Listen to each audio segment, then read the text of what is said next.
avait horreur de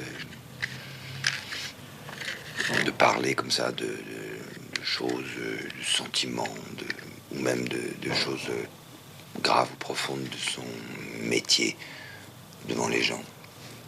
Il avait une sainte horreur d'une certaine catégorie d'acteurs qu'il appelait les fanas de l'art drama, par exemple.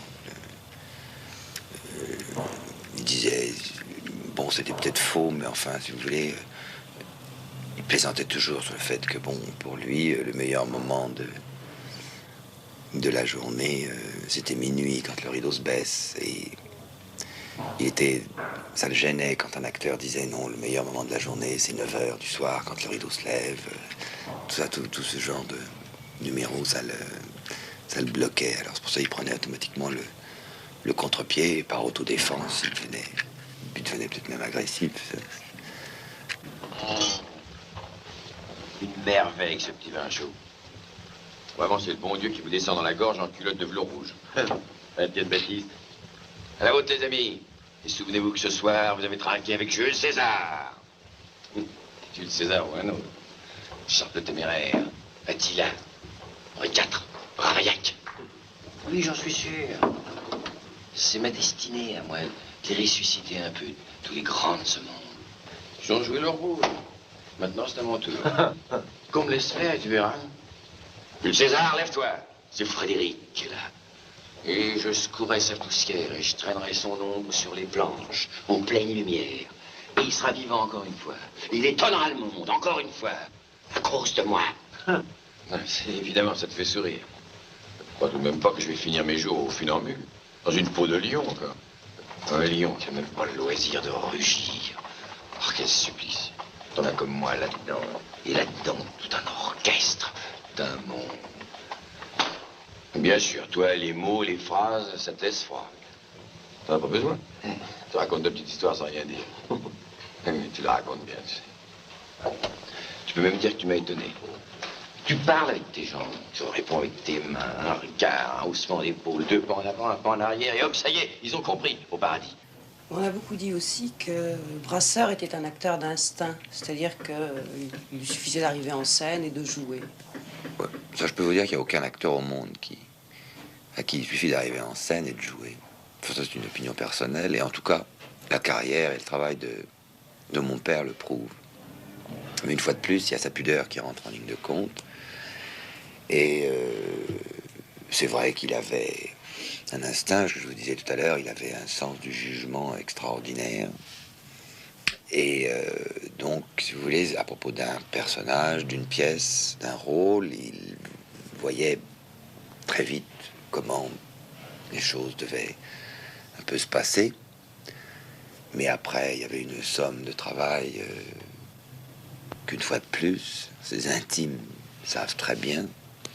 Et vraiment, il travaillait comme une bête. Enfin, les mois de vacances qui précédaient ces répétitions. Il avait une répétitrice chez lui en vacances, à Gassin, qui lui faisait répéter son texte et travailler. Il avait des magnétophones et des trucs et des machins. Le nombre de fois où moi-même, je lui ai fait répéter ses textes. Et bon, ça c'est une chose. Mais ça se passait bien quand vous le faisiez répéter. Ah, ça se passait très mal, parce qu'il n'y a pas plus de mauvaise foi qu'un acteur qui répète. Je lui soufflais quand il prenait un temps, et puis je lui soufflais pas quand il avait un trou. Mais en fait, il me disait qu'il prenait un temps alors qu'il avait un trou, et quand il avait un trou, il me disait qu'il prenait un temps. Enfin, ça, il me menait en bateau, mais enfin, ça, à cette époque-là, en plus, je savais même pas du tout ce que c'était. Alors, si on répète avec un manuscrit à la main, on finit par avoir 3 mains. Je vais vous expliquer pourquoi.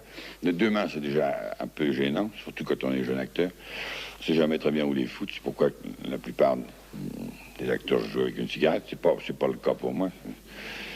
C'est pas simplement parce que j'ai l'impression que ça me retire le trac et que ça me calme. Enfin, ça, c'est faux d'ailleurs. Mais enfin.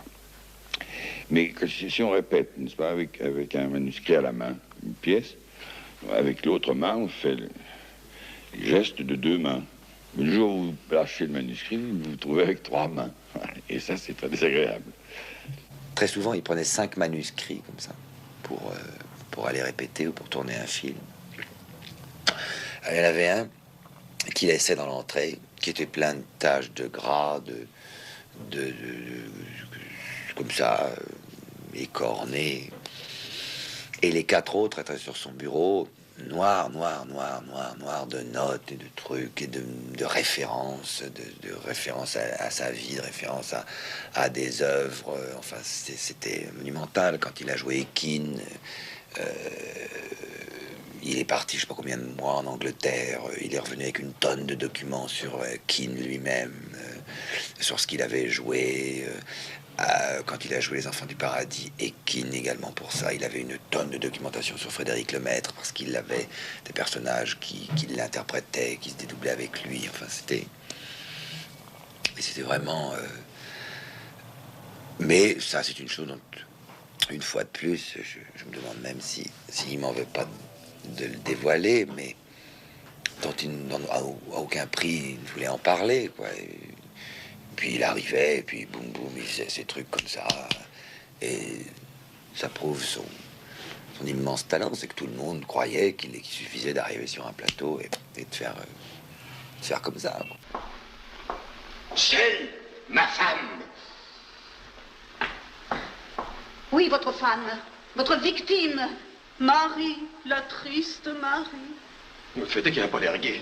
Vous en prie, épargnez-nous vos réflexions. Bon, enchaînons. Je suis découvert. Et c'est toi qui m'as dénoncé, Marie. Oui, pour sauver mon fils. Pour sauver ton fils, tu as trahi son père. Hélas. Feignons l'attendrissement. Marie. Ma pauvre Marie. Robert, mon pauvre Robert, est-il possible que tu aies accompli tant de crimes? Que veux-tu, Marie? Chacun ses petits défauts. Arrêtez! Cette réplique n'est pas de la pièce. Mais après, elle est vide, votre pièce. Faut bien la meubler un peu. Oh, nous n'admettrons pas. Elle fait parfaitement. Elle est vide, votre malheureuse auberge. Vous imaginez peut-être que le public apportera à boire et à manger. Des pommes, oui. Des tomates, il apportera le public. Et vous appelez ça un drame? Pauvre drame. Et en 3 actes encore. Hein. Un chacun, pour qu'il n'y ait pas de jaloux. Hein. 3 actes. Moi, j'appelle ça 3 mauvaises actions. S'il vous plaît, ne jouons pas sur les mots. De quoi voulez-vous, je joue? Sur vos idées, peut-être. Vous n'en avez pas. Frédéric, voyons. Oh, rien ne nous étonne, rien ne peut nous blesser venant de la part de quelqu'un qui a débuté au funambule. En marchant sur les mains. Sur les mains. Et pourquoi pas? Vous avez bien écrit une pièce avec vos pieds. Monsieur, vous nous obligez, je le regrette, à employer les grands moyens. Monsieur, vous avez signé un contrat. Vous avez déjà touché Et dépensé. une somme rondelette. Êtes-vous disposé à faire face à vos engagements? Êtes-vous disposé à jouer notre pièce? Bien entendu, monsieur. À condition qu'elle se laisse faire. Pour se mettre les répliques dans sa bouche, et justement pour ne pas avoir à changer le texte, quand c'était un texte écrit par Sartre ou Hanoï, il avait le respect de ce texte, ou même Musset, puisqu'il a joué Perdiccas. Il transformait les répliques pendant les répétitions à sa façon à lui. Alors, c'est-à-dire qu'il disait salut ma poulette, comment tu vas? Il disait des choses comme ça pour prendre la musique de la réplique, mais à la représentation, il y avait le texte à la virgule près. Le premier rôle, important et difficile à jouer qu'on m'ait proposé, qui était le Sganarelle du Don Juan de Molière pour la télévision qu'avait fait Belval. Je suis arrivé chez lui, on a commencé à en lire 1 ou 2 pages. Et il m'a dit, bon, bah écoute, arrête, ça vaut vraiment pas la peine de continuer. C'est une catastrophe. Tu as qu'à tout simplement imaginer que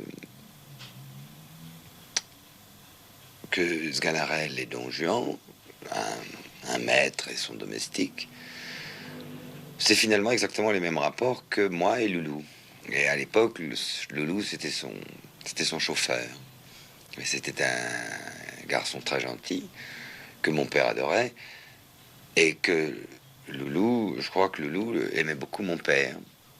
Et il était sans arrêt derrière lui en lui disant, allez, monsieur Brasseur, il faut rentrer maintenant, parce qu'il traînait un peu.